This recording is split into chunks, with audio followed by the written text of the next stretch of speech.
Okay, so here we go. 14-day challenge. This is going to be a lot of fun today.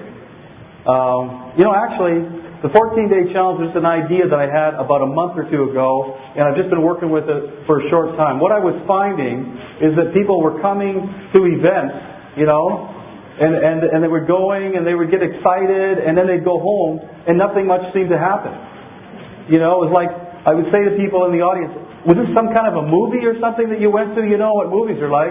You go, you watch them, you go home, and they don't necessarily change your life. And so the 14-day challenge is about taking this energy that's been created here, this belief, this certainty, and actually having something to do. So that when you go home, and you're going to make a list of your own. I'm not going to tell you what to do. You're going to make it up as you go here. So this is going to be pretty hot. First of all, confession time. You guys know I have to confess. This is not the real me up here. The real guy is there. It looks like that. You guys think that's funny, isn't it? With those slippers, 330 days of the year, we got our jogging pants, we got our shirt, headset, backyard. I do as much as I can in the backyard. And we've actually expanded it recently and got a Japanese waterfall. And right now I'm talking to one of my 100K premiers talking about something that he learned from one of our webinars on a Saturday afternoon. And I'm down there in the garden.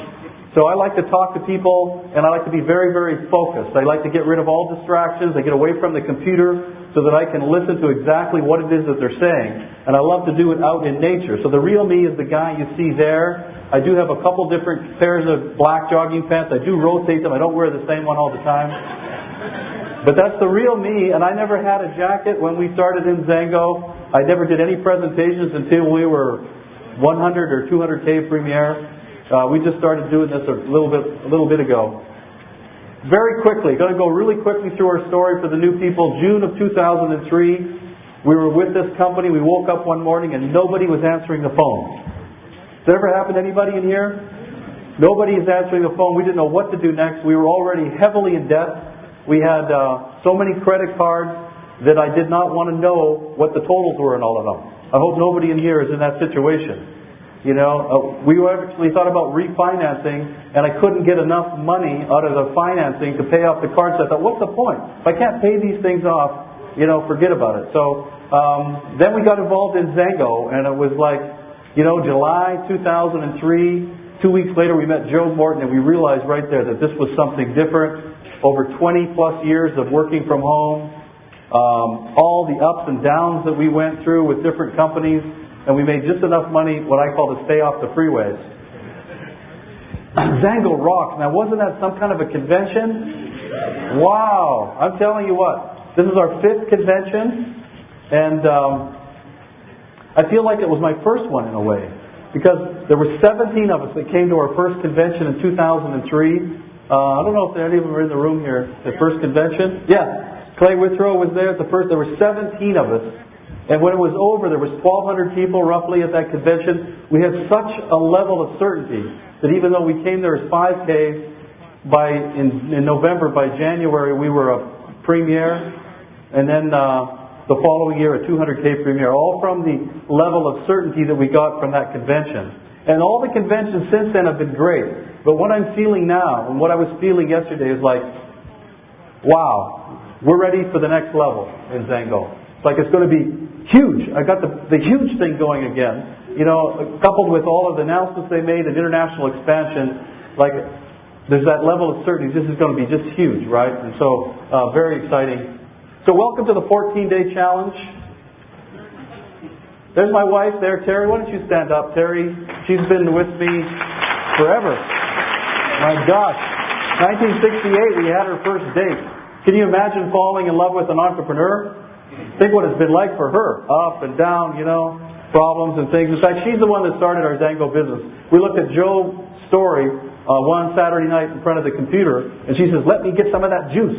This is it. This is the one that we want to do. Let's go. And she's, there's a long story about that. Let me say that she's the one that knew about this, and then I had to kick all the tires and figure it all out after that. But it all starts with a dream, doesn't it? Everything in life starts with a dream, I'm telling you. Everything does. this suit that you were wearing here was somebody's dream, somewhere along the line. Perhaps there was many people that dreamed up this suit, you know? From the guy that had the idea to have a suit company, to the guy that was going to design the suit, to finding the people that would manufacture, who had a dream about manufacturing suits, and to the person that had the fabric. You know, all those people were dreaming about different things, weren't they? That all those dreams came together to make that suit, and you got it on. It's a miracle, isn't it? You see what I'm saying? Everything in life starts with a dream. That chair that you're sitting on, this place here is all a dream. So your life starts with a dream, or it better start with a dream. And Terry's dream was to get a car. 22 years she did not have a car. You know, how many people in here have had a car for 22 years? See, that's the life of network marketing. You know, it can take a little while, right? There's only one person here. She hadn't had a car, so that was her dream. And she put it up on the computer, and also Thailand, you know. She wanted to go to Thailand. And she wanted to bring that empty suitcase and fill it up with stuff and take it over to those kids, which we did. And so that was her dream. But you can have all the dreams that you want. And like they say in the Becoming of Category 1, that book, dreams without execution are like hallucinations. Right? They're pipe dreams. So you've got to have the dream, but you always got to have the action. And the action step for her was what? Well, she'd done mail before. She'd answered the phone, turned it over to me before. You know, she'd been in the sort of the back seat, you know, pushing me along, kicking me in the butt, you know, and answering some calls, but not really fully engaged. And she wanted that car so bad. What can I do? She came to me on a Monday morning. Art, what can I do? I said, well, let me see. You know, over the years, we learned a lot of different things, didn't we? And we've tried a lot of different things that didn't work. But we basically, with Zango, we just applied everything that we tried and everything that we'd learned to the right business model. Right? I mean, you can apply all of these things to the wrong company or the wrong product or the wrong timing. It doesn't matter what you do, it just isn't going to work. And so a lot of those things hadn't worked before, but we learned things in the process. And one thing we learned about is follow-up. We learned that a long time ago. We were with a company where people would come in and order, and they didn't have any kind of auto ship, and next month half of them never ordered again. And we started seeing all these zeros come up, and we learned the idea maybe we better start following up with these people.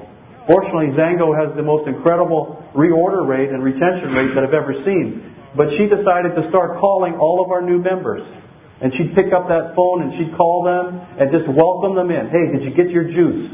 You know, do you have any questions? Sometimes all she'd do is leave voicemail messages. A lot of the times for people. Some of them would call back. She started hearing all of these stories about the incredible results that people were getting from this juice. I'm over there, you know, got the left brain going, and she gets off the phone. Wow, you should have heard what I heard. And in fact, she was getting the stories was helping my belief system because I was too busy thinking and talking about business, and she was getting the juice stories.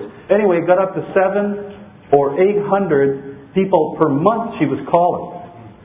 And that was her action step. And what was the result? There's the new car. Do you notice it's the exact same car that was on that computer? You know, by the time the engine went out finally on the car that I had, and we were making more money already than what we dreamed about. So we could have really gone out and got any car, but number one, I didn't want to get another loan. I just got rid of all those debts. Who wants to go out and get more of them? So I wanted to pay cash. But that was their dream. And it didn't seem right that we should even think about any other car. We test drive the Lexus and Mercedes and the Infiniti, which I really like. But we woke up the next morning and said, that's not your dream. That might be my dream. Your dream was the little RAV. And so it manifested. And of course we went to Thailand, and that was the trip of a lifetime. I'm telling you, because you're just like new. We went on the 200K trip, and we've been to Hawaii, but there's nothing like that trip to Thailand. I mean, it's like you're in a plane all these 20 hours, and it's Singapore Airlines, and the gals are all dressed up Asian. It feels like you're already there. There's videos, and then you get off the airplane, and it's chaos. I don't know if you've ever been to Asia, but there's 100,000 motor scooters running on the wrong side of the road, and people with there's 4 people on a scooter, and, mother's breastfeeding, and wow. You got to see it, man. You got to get to Thailand.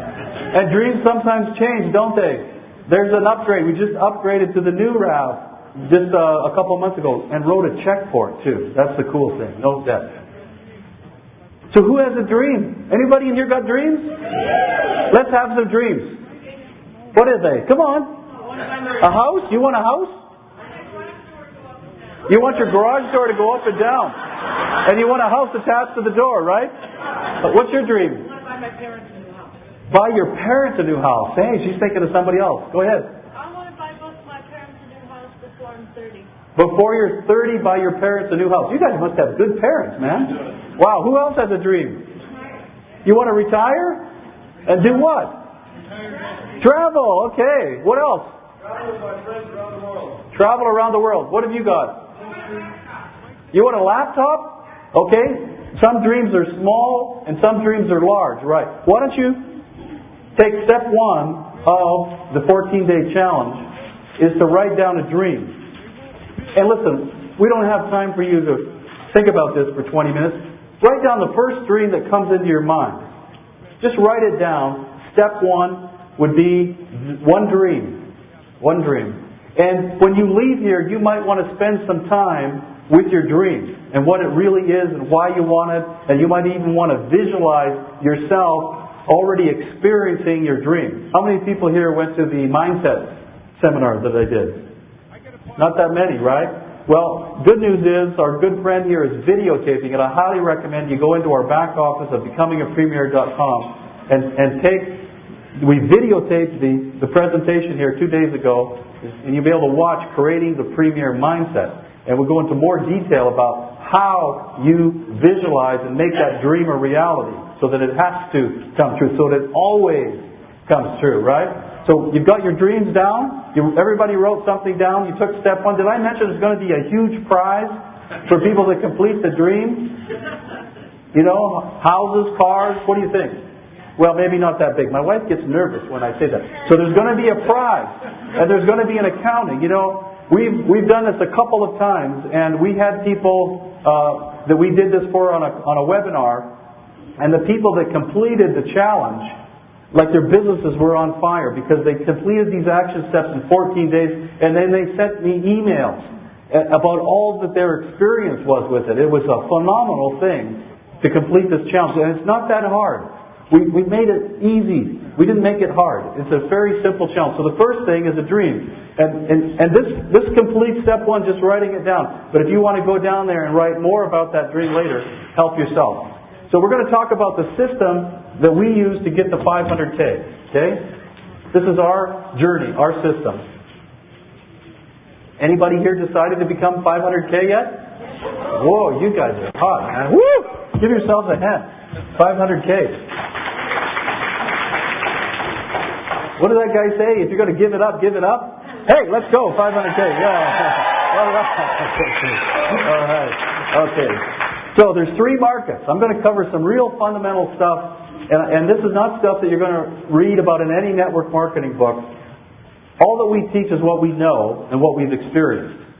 Okay, so we go through each phase of our business and we look back at it and say, what the heck have we been doing here? And how does it work? So the first is the 3 markets. We're going to talk about 3 markets. And the first, of course, is the warm market. Now, how do you approach the warm market? You know, I mean, they are the lifeblood of the business. By the way, let's find out. How many people here came into Zango because of the warm market, somebody that they knew? Okay, how many came in here because of some kind of cold market or just meeting people, bumping into people and stuff like that? Pretty good, right? You see that the warm market is still the foundation for the business, right? And that's people that you know. And they generally are going to be in 2 different categories.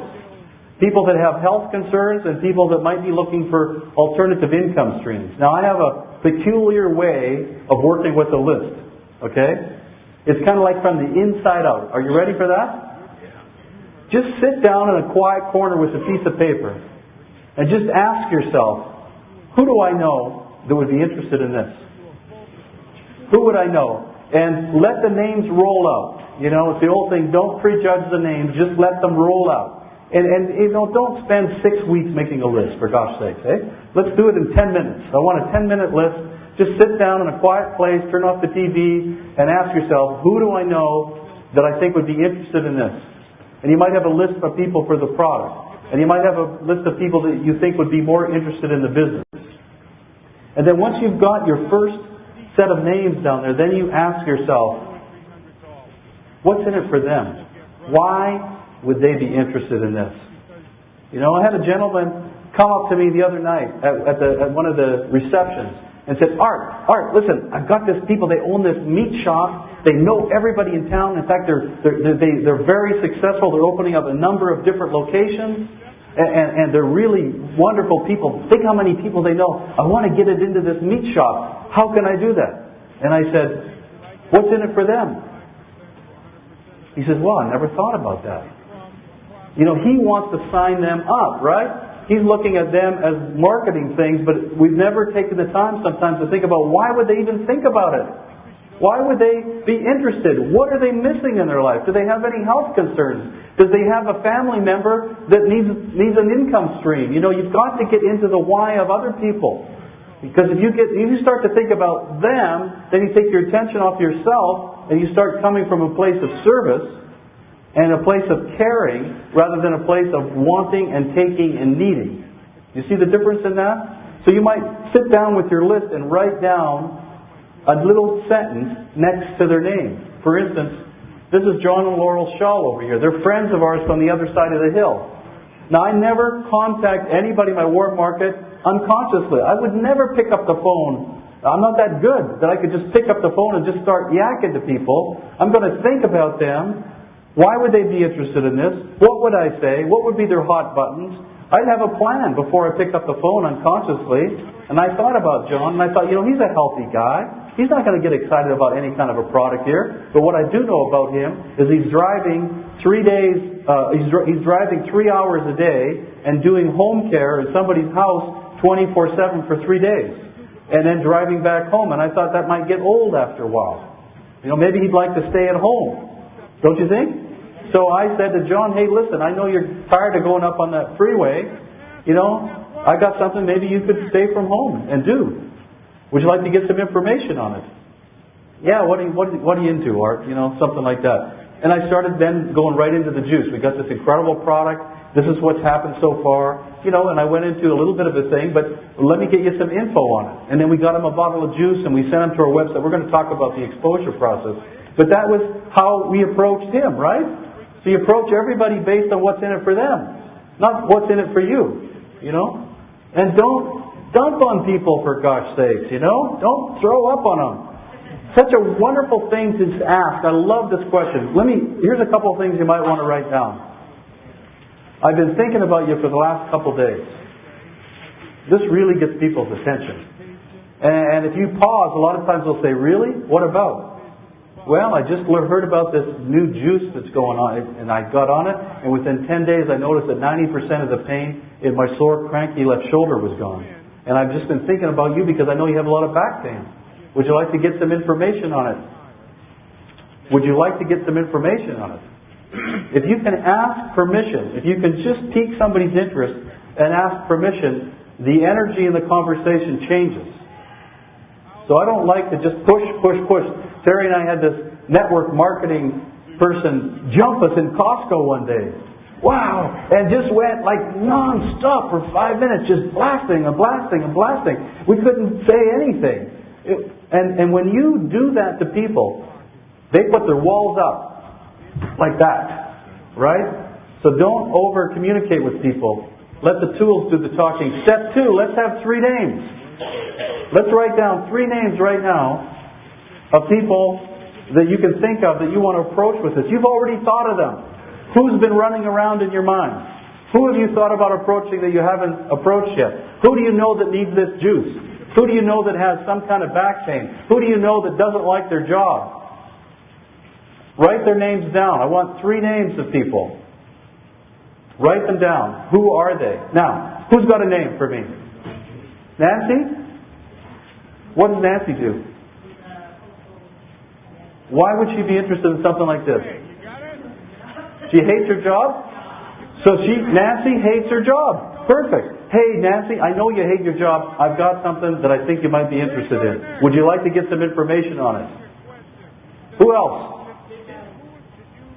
Dan. What about Dan? Why would he be looking for something like this? He drives about 3 hours to practice every day, and He's a chiropractor? he's my uncle. Oh, he's your uncle. I'm sure he would love to spend a lot more time vacationing with my aunt. There you go. Hey, Uncle, listen, I've been thinking about you for the last couple of days. You know how you have to drive and commute so far and you're so busy? How about some time freedom? I know you're busy all the time. I just got into something. Would you mind having a look at it for me? I'd like to get your opinion on it. You know? So you approach each person as individual, right? We're all different. Hey, guys. Guys came all the way from the UK over here. Hey, all the guys from the UK, stand up. Great leaders from the UK. Just committed 2 months ago to this business, went full time, and how many guys do you have here at the convention? Total? 8 or 10 came to convention. Congratulations. So write those names down. And see, the 14-day challenge means you've got to call these and make contact with these people in the next 14 days. So there's a second market here, and it is called the cold marketing. This is the most difficult market of all, I would say, because it takes money, first of all. A lot of people don't really get the idea that this is $1 million business.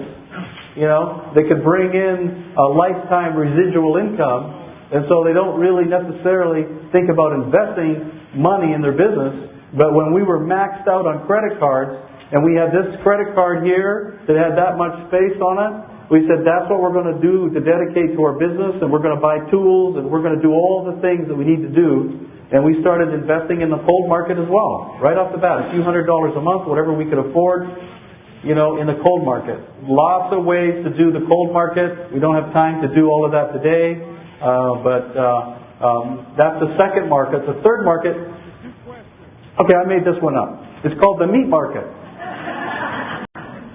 It's the people that you meet every single day as you go about your daily routine. And like the saying goes, and you heard David Butler, wasn't he incredible yesterday on the stage talking about how to make conversations with people? That was lights out about how to connect with people. There's lots of ways to do the meat marketing too, right? I mean, not everybody is comfortable with saying, hey, you can make $20,000 a month in my business. Let me show you how. For David, that's no problem, right? If that works for you, that's a great line, right? But for me, I'm a little more laid back. It's more of me about creating conversations with people, getting to know them a little bit, and looking for doors in the conversations that you might be able to present or pique an interest in somebody, right? And so meat marketing to me is about conversations. And the best way, a conversation is when people are both talking, right? It's not a conversation when you do all the talking. That's like pitching. Conversation means that you're having a discussion. And the best way, here's a master of the meat market right here. Richard, stand up. This guy's a master of the meat market. Right here, give him a round of applause here. He loves talking to people, right, Richard? You know, he just goes out, and don't you just get into conversations with them? Second conversations, I ask about themselves and find out a little bit about them, and then let the conversation flow. Yeah, and so you ask about them, and I have there's an old thing about how to develop relationships with people. You talk about form, they call it, right? Family, talk about your family, talk about their occupation, talk about their recreation, talk about money. Those are things that you can talk to people about. I added a fifth one. I call it formal. Location. Because most of our work is done from that house in the country, 5 acres in the country. And so location is about where are you from? Where do you live? How long have you lived here? What do you do for work, right? And then somewhere there must be a door opening in those conversations. Right, Richard? And how do you get them interested then in what you've got? I tell my story, really. It's what how we got into it, and very briefly, and tell them what the product did for us. And this might be something you'd like to try. Yeah. Keep it real simple. Keep it real simple. Tell your story. I always carry my card and the brochure with me. You always go armed, you know? Like David Butler said, give them something that you can give them, right? So that's about creating conversations. And if you haven't, the old saying is if you haven't talked to enough people, go and get $20 worth of gas at 4 gas stations. You know what I'm saying? There is no limit to the number of people you're running into. And I love what he's talking about. I've said, if you could just talk to 1 or 2 people a day, just 1 or 2 people a day, 5 days a week. So I'll give you even some weekends off. 50 weeks out of the year, you can have a couple weeks of vacation. You don't have to talk to anybody for those 2 weeks. For 2 to 5 years, you could never have to worry about money again. If you could just hold your focus on talking to brand new people every single day. That's the key to the whole thing right there. 1 or 2 per day. Some people try to do 5 or 10. Don't make it too hard. 1 or 2 per day. So, step 3 is let's make 5 meat contacts in the next 14 days. So just right at the top of that, 5 meat contacts. Or if you're aggressive and you want to do the 1 per day, 5 days out of the week, you can opt for 10. Terry and I were debating, should we do 5 or should we do 10? Is 10 too much? Is 5 too little? So, but I want to make it so that it's fairly easy to do this challenge. 5 meat contacts. And one of the persons that won our previous 14-day challenge, Matt and Susan, they made 5 contacts in the first 2 days, and then they decided to make it 10. You know, it's about intention, isn't it? And once you have it in your mind that you're going to talk to somebody today, then the opportunities will come to you. You set the intention before you go out there. I mean, you're always thinking, aren't you, Richard? You're always looking. You know, one of the persons said, I used to be a police officer. When you're a police officer, you're always looking to see what's going on. He says, I take the same attitude when I'm out in the meat market. I'm looking around to see what's going on. And what kind of people would I like to get into? You know, Joel Leach, who, Lisa Scope is not here. Are you Lisa? No. She hit 20K the first convention. That was her goal. And she hit it right on that day. And Joel walked into this restaurant when he was on holidays and looked around the restaurant and said, I'm going to pick out the most positive, lively person I can find in here. I'm staying at this resort. And he picked her out of the crowd and developed a conversation with her. And she just hit 20K today. Chose her out of the group of people in that restaurant. And we call her double shot.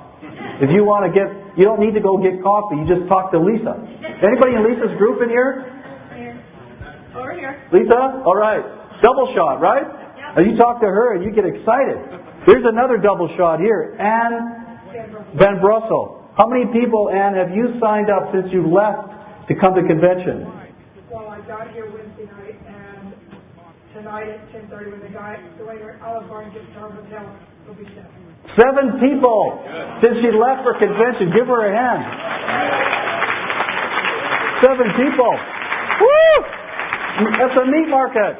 It's unlimited, right? And in fact, we're hopeful. 4 meat markets and 4 were one. Okay, so 3 meat markets, and then you got on the phone and you called people and say, you better get in. It was too exciting. I left them break, and I said, oh my God, you got to send it down. I did 2 each day at lunch.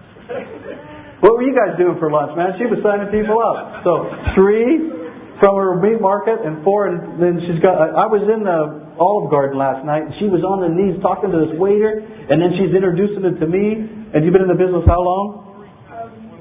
Since August? 2 months. Are you 5K yet? Well, I am, but I just need like $100 and $200 under 2 of my windows. Wow, fantastic. Congratulations. Give her a round of applause. In fact, we're going to have her on a webinar next Saturday, and she's going to spill the beans on how she did that. So you got the 5 meat contacts down? Fish from all sides of the boat, why not, right? Fish from all sides of the boat. Why just work your warm market when you can also work your meat market? Why don't you think about doing some cold market advertising if you've got the money to invest? I had a person that wrote me an email, Art, listen, I'm thinking about going to Andy Willoughby's radio co-op. I'm thinking about getting a share. I'm trying to decide whether I should get a share in his co-op or buy my case of juice this month. I said, man, you don't have money to go into the cold market. You can't go into the cold market with whack. You can't go into the cold market thinking that, $100 for 2 months is going to suddenly land you a Sherman Unkefer or something like that. It's like advertising. You better plan to be in that 6 months or 12 months. And if you don't have the money and you don't have the cash and you don't do it. You can get leads for free. You don't have to pay for them. It's a lot of work. I said to some people, listen, you want to get into one of these lead programs, you can get 100 leads and you can phone all 100 people and get a hold of 80 of them or 60 of them, and then you can phone back the other 40 3 or 4 times, and out of that 60, then 10 of them might have some kind of interest in what you're doing, and you might mail out packets of those, and out of that you'll get a hold of 5 of those, and then out of that 5, maybe 2 of them will sign up. Or you could bump into a couple people at the supermarket. What would you rather do? You know what I'm saying? not to say that I don't like cold marketing, but I don't like people to go into it for the wrong reasons without really thinking it through. So have a website. Gosh, you've got to have some kind of a website. You know, we ran into My Mangosteen. That's the team that we joined. There's lots of great websites out there. You know, use the right website for you, the one that you like. Use the right tool for you. Use the right system for you. We're all different, right? We can make up our own minds of what we like. But we started with My Mangosteen. So you have a website, and now we're going to talk about the exposure process here. The exposure process. So website is number one because it's fast, simple, easy. Now don't think handing out business cards and asking people to go to your website is a particularly effective idea. Unless you're really good at inviting people to have a look at something, what you're wanting to do is you're wanting to get their email address. So if you're having a meat market conversation, you might say, listen, are you online? Can I send you some links to my websites? I got something I'd like you to have a look at. What's your email address? People love getting links. Let me send you some links. Okay? Now this is important here, and I'm going to give you a little bit of in-depth stuff. You've got to start building a database here. Right? You want to build a list up of people that are maybe in more than one category. Right? You might have, and learn to use email. Learn to set up groups in your email program where you can have a group of product-interested people. You can have a group of business-interested people. You can have a different group for people that you know even. Right?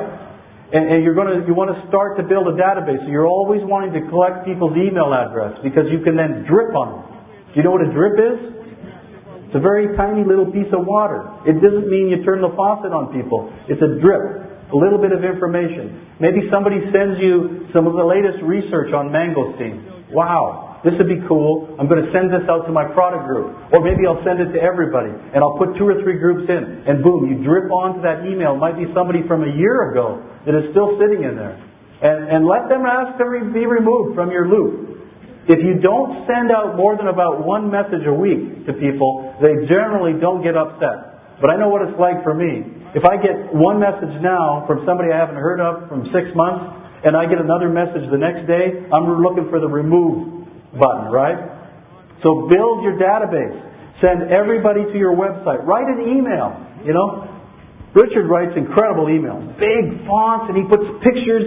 I've seen pictures of him over in the UK. I've seen pictures of his little Metropolitan car that he drives around in. I've got a picture that he sent out with one of his emails of his baby drinking juice, And he's all very personalized. You can't miss him, right? And he sends out these emails to everybody that he meets in his meet contact, and then he introduces himself through pictures, And so use the email. And then once you've got them, and they've got your email, then you want to get them out an information packet. Info pack. We thought, Terry, she saw Joe's story, right? Everybody should want to get involved, right? It got her, and then so we started thinking the website would do everything. And people weren't signing up. And so we said, well, gosh, we got all these great tools. Let's start mailing out some information packets to some of these people, and boom, they started signing up. So the website is a great attention grabber. It's instant information, but they're never particularly good at signing people up, right? I don't think. Does everybody here have a lot of people that just come to their website and just sign up on their own? A few, but you're a doctor. That might help. You know what I'm saying? So people don't generally go to websites to just sign up. So they're just a brochure, aren't they? And they're information. But when you mail out an information packet, you've kind of grabbed their attention with the website, and now something tangible arrives in the mail. And I still like to use CDs, and I still like to use brochures. There's lots of great tools, right? No shortage of tools, right? And I bet you most of you guys in here got more tools than I do. I don't like to have 100 different CDs. I've had people that went and bought $3,000 worth of tools. She bought tools I'd never even heard of before, right? And I don't know where those tools are now because they're not in the business. So you don't need to have tons of tools. I like multiples. I'd rather you focus your money into tools, first of all, that you like. Number one. What is your favorite product CD? I like Fighting the Fatal 5 for people that are healthy, right? So you use the right tool for the job and let the tools do the talking. What business CD do you like? I like Wealth Building 101 for people that are professional. So use the tool that's right for the individual. If you want to approach somebody on the concept of network marketing, you can use something like Wealth Building. Or the Magic Wand, of course. Lots of great tools, so I don't have time to go through all the tools. But here's the exposure process that you want to take all your prospects through. For as many of these steps as you possibly can. It's kind of like, has anybody here bought a house? You know what professional realtors are like? Do they sort of drive you up in front of the house and say, go have a look and get back to me after you're finished looking? No. What do? They take you through each room of the house. They're not sure what's going to hit your hot button. They're not sure what's going to catch your attention. You might like the decks. We have 5 decks at our house. First thing you better show me is your deck if you want to get my attention. So these are really different rooms of your exposure house. These are the basics. And then you want to do these other ones. Most of you know about these. 3-way calls, conference calls, webinars. You can have a juice party, events, conventions. And your goal is to run as many people as possible through all of those different parts of the exposure process. Some will go part way, with the ultimate goal being convention right here. You guys got the ultimate exposure, wouldn't you say? Wouldn't you like to have another 10,000 people here of your own next year? Somebody at another, Cindy Samuelson said, write down how many people you're bringing to convention and give that on a piece of paper to your upline. Somebody's got 30. Who's got 30 in here they're going to bring next year? 30? Oh, okay. So the exposure process, think of it as kind of like a funnel. You got a lot of people getting info packs, going to your website, and only a couple going to come out in convention, right? What's your story? Everybody has a story. And I think your story is the most powerful thing you've got. How many people here think they have a good product story? How many people think they have a good business story? Oh, that's pretty good. But you notice there's a lot less, right? So your story is the most powerful thing that you've got. And it'll have the most impact on people that you talk to. Your why is part of your story. The reason you want to do this is part of your story. Your story could be that I've already got a $500 a month income coming in after a year of residual. It could be that I've got 50 people in my group already. I can't believe what's happening. It could be within 10 days, 90%. You heard my story. I've given that 1,000 times. Step 4 is then write down an elevator story. What the heck is an elevator story? Well, at the most, right? I mean, an elevator is like you get in on the ground floor and you got to be able to give the story by the time you get to the 10th floor. 20-second presentation. So make your story. Write it up. And make it short. What were you doing before? What are you doing now? How has it affected your life? What is your why? Why did you get involved in this? How long have you been in? What was your product result? And get it down to where you can give it like that. I have longer stories. I can expand my product story.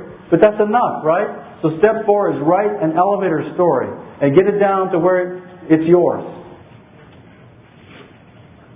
Lady went to 5K in 37 days and she said this is the key to her business. Have fun, tell your story, and let the juice do the work. And then she used some tools.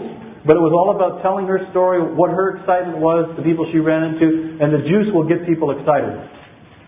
So how many people have decided to become a premier in here, huh? What do you think? Have you decided? Are you sure? Okay. Well, it's easy to sit in this room and decide, but what I like to say is, you got to make that decision every single day. Every day you have to get up in the morning and decide that you're a premier and you're going to do the things that premiers do, right? Doesn't that make sense? If you decided to become a premier, you better start doing what they do. So what do? What do premiers do? Anybody know? They meet people and they talk to people. They support their downline. What else do? They're persistent, so they don't give up at the drop of a hat. What else do? They work on themselves. What else? Travel. Premiers travel a lot. What else? They study, they try to learn. Come on, there's more stuff. What else? They look to teach. They know their product. They listen. Okay. I want you to start making a list here. I want you to make a list of anything that we talk about here that makes sense to you. Okay? If you think a premier does any of those things you heard, write them down. Make a list of what premiers do. And I'm going to go through. And if you like any of these things on here, write them down. They take responsibility for their business, don't they? They don't think their upline's going to build it, and they don't count on their downline to build it. You're the CEO of $1 million business. It's up to you. Somebody covered this one pretty good. Consistent, persistent. They talk to people, right? They'd always be sponsoring new people, wouldn't they? What about this? Nobody mentioned that. They invested in their business. You guys invested money to come out here, didn't you? They do three-way calls, don't you think? You think premiers do three-way calls? Obviously, they know. You guys all have premier potential, don't you? I mean, you guys are all premiers because you know the power of events. Maybe you create your own events. Maybe you have your own juice party, right? Premiers follow up. The fortune is in the follow-up. We kind of talked about that, what Terry did to cement our business. They only work one program. I can tell you that there's nobody that I've ever met in 20 plus years that can actually work two network marketing opportunities and build them both at the same time. Invariably what happens is they start one, they stop that one, and they think, the greatest con out there in the industry is, this one's complementary. You could do this alongside what you're ever doing. Those guys are focus stealers, is what they are. They will steal your focus. And the next thing you know, you don't have your focus on your Zango business, you got it on something else, and it happened at the drop of a hat. They only work one program. It takes a tremendous amount of will and focus to hit premier. What'd you say, Sean? And they attend convention and realtors. Look, regionals. Look at this thing down here. This is good news and bad news. Your downline are kind of like children. They tend to do what you do, not what you tell them to do. Right? You can't tell your children not to smoke if you smoke. They don't listen, right? They're likely going to smoke.